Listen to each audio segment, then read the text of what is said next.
সরকারি স্কুলে বেঞ্চে বসা নিয়ে বিরাট সিদ্ধান্ত। এমন নজিরবিহীন ঘটনা এর আগে কখনোই দেখা যায়নি। আর ব্যাকবেঞ্চার বলে কেউ থাকবে না, সব বাচ্চারাই এখন ফার্স্ট বেঞ্চের স্টুডেন্ট। সরকারি এই স্কুলে বেঞ্চে বসা নিয়ে এমন কি বড় সিদ্ধান্ত নেওয়া হলো? নতুন কি বদল এলো?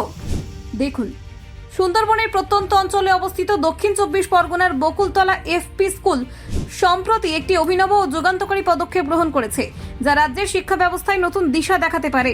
বহু বছর ধরে শিক্ষা ব্যবস্থায় একটি প্রচলিত ধারণা ছিল ব্যাক বেঞ্চার মানেই কম মনোযোগী, দুর্বল অথবা ক্লাসে কম অংশগ্রহণকারী ছাত্রছাত্রী। এই প্রচলিত বিভাজনকে চ্যালেঞ্জ ছুড়ে দিয়ে এই স্কুলের শিক্ষক শিক্ষিকারা সিদ্ধান্ত নিয়েছেন, এখন থেকে স্কুলে আর কোনো ব্যাক বেঞ্চার থাকবে না। অর্থাৎ এমন কোনো শিক্ষার্থী থাকবে না যাকে শুধু আসন বিন্যাসের কারণেই পিছিয়ে পড়তে হবে। স্কুলের প্রধান শিক্ষক নিখিল সামন্ত এই উদ্যোগের মূল পরিকল্পক। তিনি বলেন, আমরা লক্ষ্য করছিলাম ক্লাসে যারা পেছনের বেঞ্চে বসে তারা ধীরে ধীরে পড়াশোনার প্রতি আগ্রহ হারিয়ে ফেলছে। তারা শিক্ষকের চোখের আড়ালে থেকে যায়, প্রশ্নোত্তর পর্বে অংশগ্রহণ কমে যায় এবং আত্মবিশ্বাস কমে যায়। এই সমস্যা কাটানোর জন্য তারা ক্লাসরুমের বেঞ্চগুলিকে নতুনভাবে সাজিয়েছেন।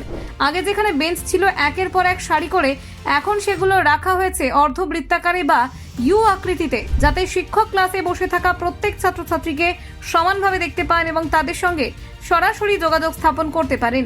এই ইউ আকৃতির আসন বিন্যাসের ফলে শিক্ষক ও ছাত্রছাত্রীদের মধ্যে একটি আন্তরিক বন্ধুত্বপূর্ণ সম্পর্ক তৈরি হচ্ছে।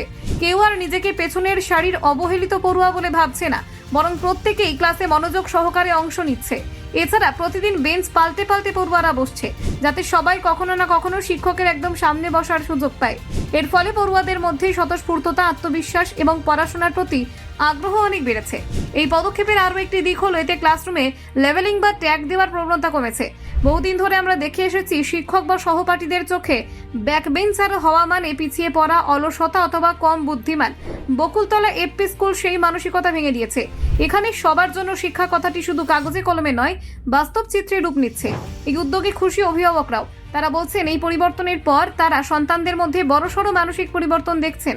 আগে যারা ক্লাসে প্রশ্ন জিজ্ঞাসা করার সাহস পেত না, এখন তারা শিক্ষককে প্রশ্ন করছে, ক্লাসে আলোচনা করছে এবং পড়াশোনায় মনোযোগও বাড়িয়েছে। একজন অভিভাবক বলেন, আমার ছেলে আগে সবসময় পেছনে বসতো, এখন সে সামনে বসে, শিক্ষককে প্রশ্ন করে, বাড়িতে ফিরে এসে নতুন নতুন জিনিস শোনায়। এটা আমাদের জন্য বড় প্রাপ্তি।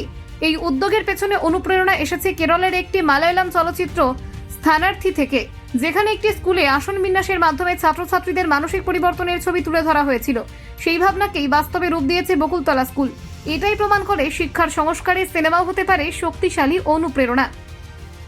সার্বিকভাবে দেখা যাচ্ছে স্কুলের এই পদক্ষেপ কেবলমাত্র আসন বিন্যাসের পরিবর্তন নয়, বরং একটি দৃষ্টিভঙ্গির পরিবর্তন। Bureau report, news prime Times.